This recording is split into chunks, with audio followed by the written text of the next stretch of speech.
We've launched a campaign to establish an armed protective force to stop the Gaza genocide. In this video, I'm going to answer the most common questions about the campaign, so if you're unsure about joining us, hopefully this video will help. Before diving in, we'll be hosting our first live meetup for anyone interested in the Protect Palestine campaign. This will be held as a space on the X platform on Sunday, the 4th of May, so visit the website to see how to join. The first question. A military intervention is too drastic. Isn't there a non-violent solution? Israel is a fascist, genocidal state that has confirmed its intent to exterminate the entire population of Gaza. For the last 60 days, they have blocked all food from coming into Gaza, and there are 65,000 children that have been hospitalized due to severe malnutrition.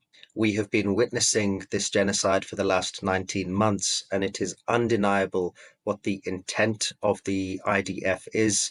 It is genocide. Outside of the border of Gaza, there are trucks with tons of food available. The IDF is blocking those trucks from coming in so that the people in Gaza starve to death.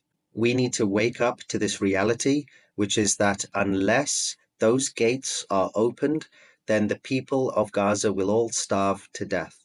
The IDF are not going to open the gates because they are intent on genocide. Therefore, a protective force is necessary to be deployed to Gaza in order to open those gates to ensure that the food comes in. This doesn't mean that all of the rest of the work is not important. We still need to be advocating for sanctions to block the arms trade, to boycott, divest, and all of the other direct activism that is going on around the world. But as a plain, simple fact, unless those gates are opened, the people in Gaza will starve. We have just witnessed Israel drone bomb the Gaza flotilla that was bringing aid, the boat The Conscience. It is therefore clear that any civilian attempt to bring food or aid to Gaza is going to be bombed. The only way, therefore, to bring aid into Gaza is if there is an armed convoy which is capable of resisting any attempts made by the Israelis to bomb that ship or that truck or whatever form of transport it might be to ensure that aid is delivered to Gaza. The second question, would a military intervention be legal, and is it risky to be advocating for one?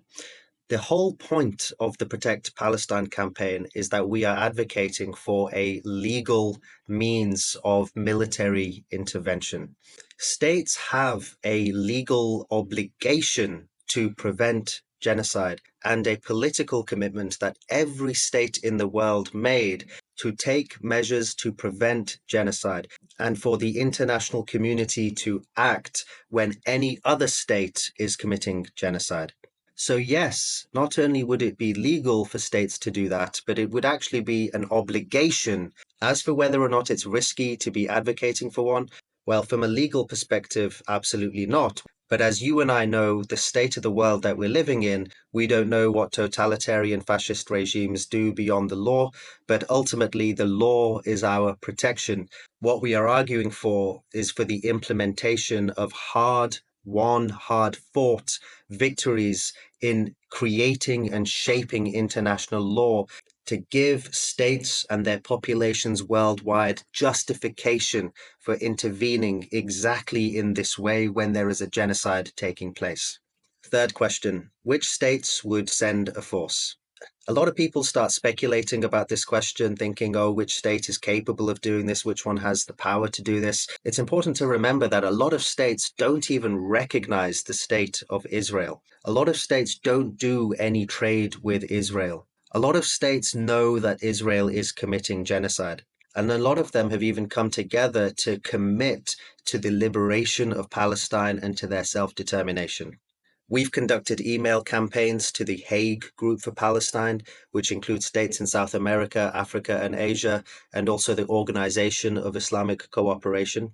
We don't know exactly which states are going to step up, but ultimately there are many candidates, states that have had a history of being colonized and having resisted colonization to achieve liberation. The populations of those countries have a huge degree of understanding with what is going on in Palestine. And so when we're thinking about states, forget about Europe and forget about North America. We have to be talking about states in Latin America, in Africa, and in Asia, particularly states that have a history of liberation from colonization. Fourth question, Israel would destroy any armed convoy, so what's the point? If Israel attacked a convoy with a coalition of states bringing aid to the people of Gaza, it would be a declaration of war against those countries. It would be catastrophic for Israel for them to attack such an armed convoy, given the consequences for Israel and the likely repercussions from all states allied to that coalition. If they were to be attacked, it would surely precipitate huge changes for Israel. But more than that, if we've learned anything from campaigning over the last 18 months, it's that when people get together and demand that the right thing be done, it is capable of changing states' minds on things.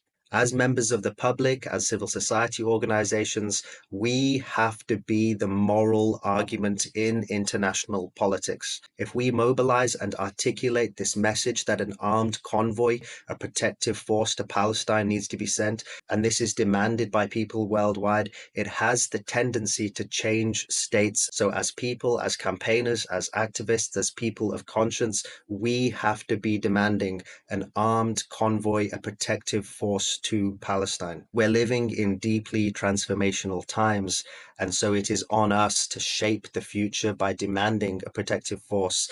And it is very possible that a coalition of states will do that and actually stop the genocide. So those are answers to some common questions. If you're interested in the Protect Palestine campaign, join the space on X on Sunday, 4th of May. It's at 2 p.m. Universal Coordinated Time. But otherwise, sign up to join the campaign on the website and check out our social media profiles. But more importantly than joining this campaign, recognize your own power in these circles of influence that you have and start demanding that there is a protective force to Palestine.